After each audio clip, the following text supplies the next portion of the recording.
What do you consider to be your biggest achievement producing in terms of the name that you worked with, like you couldn't believe, if it was a remix, if it was whatever, you're like, oh my god, I can't believe so-and-so just used my jump. Who used my music? Like anybody big?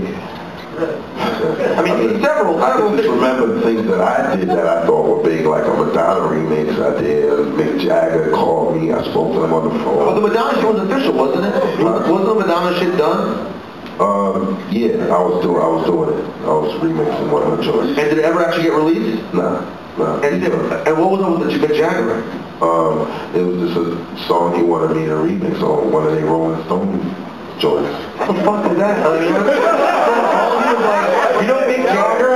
Yeah, because at that time I wanted, my remix fee. And he came with some old 70s fee. And I was like,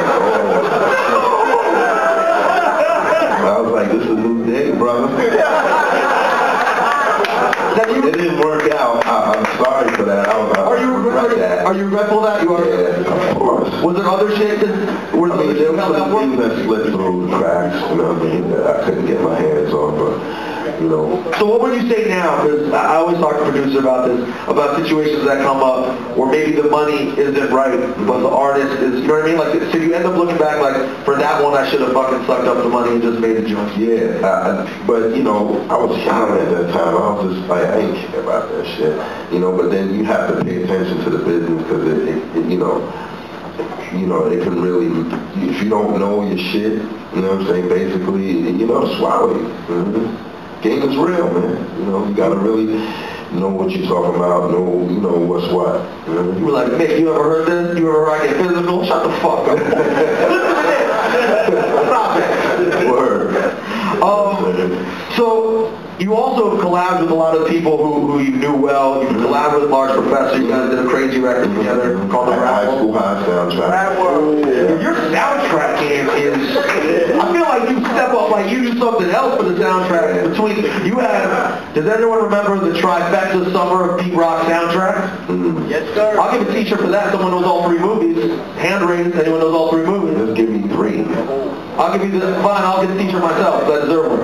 It was Poetic Justice, 100 Million. One of my favorite joints ever. It was Death Becomes You on Menace to Society. And then it was What's Next on the Menu on Who's the Man. Yeah. And Dangerous Ground with Ice Cube, with Yo-Yo and Bahama Diaz did a song called Push. From the Dangerous Mind soundtrack? For Dangerous Ground, the movie, and Keith Murray's on that soundtrack too. And The Fan with Mike Geronimo, Unstoppable. That was on The Fan? The Robert De Niro joint. Oh, definitely didn't know that. Although Unstoppable was, you and Mike did a couple of joints that were crazy. Yeah. Actually, we did something new recently. So one of the things that I think makes you so interesting in the hip-hop lexicon is sort of, dare I say, resurgence in the last couple years. Well, it's like my era is gravitating back to me. You know what I'm saying? It's like, okay, all right. I work with these new young cats.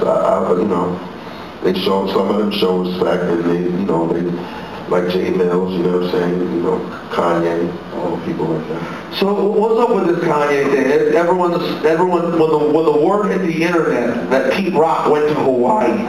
First of all, shout out to Kanye for making hip hop so big that when you hear about them traveling there, you're like, oh my god, I heard he brought Pete Rock. So what happened? Did you in fact do these joints with Kanye? I mean, I'm working with him. You know what I'm saying? That's all I can say is that I'm working with him. You went out there, you got out in Hawaii? Yeah, I went out there. It was beautiful. Like, he just feels like a little brother to me. You know what I'm saying? Like my little brother that's doing it. You know what I'm saying? And we got along just fine. He's definitely hip-hop, his roots, everything. I was testing him on joints. He's like, okay, yeah, he's hitting me over the head. Well, do you remember meeting him for the first time? So I'm sure he was pretty, for Kanye to be humble probably takes a lot, but when he met you, I'm sure it was... The time I met Kanye, I believe I had met once back in the day, because I remember seeing him with D-Dot, and I didn't know it was him. You know what I'm saying? D-Dot is a producer that was, Down with Puff or whatever. Derek, you got to enjoy it. Yeah, the Mad Rapper, if y'all remember the Mad Rapper. Still out there doing shit right now? Yeah. He actually was schooling Kanye at that time. So is it weird to see a guy who you know idolizes you take sort of the foundation of what you did to this whole different place? What's that like sitting back and watching? That's what you got to do. It's called reinventing yourself. You know, at this point in time, that was his invention.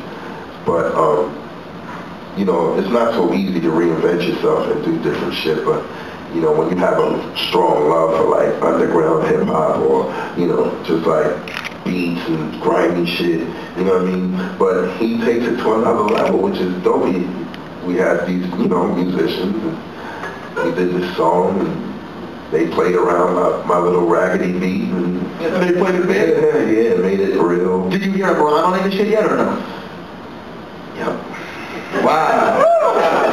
Because, you know, we're sitting on a year of hip-hop. I love the way he works, because it's like I told you, I did, you know, jump around and all that, all at the same time, those remixes. He was doing the same thing. He goes from one room, writing rhymes, then he goes to another room, you know, fixing the beat, then he goes to another room, does something else. He was doing that, and I was like, wow. Is the studio in his house, or is it somewhere else? No, somewhere else. Off in the mountains of Hawaii, in beautiful, serene Hawaii. Hawaii is so dope.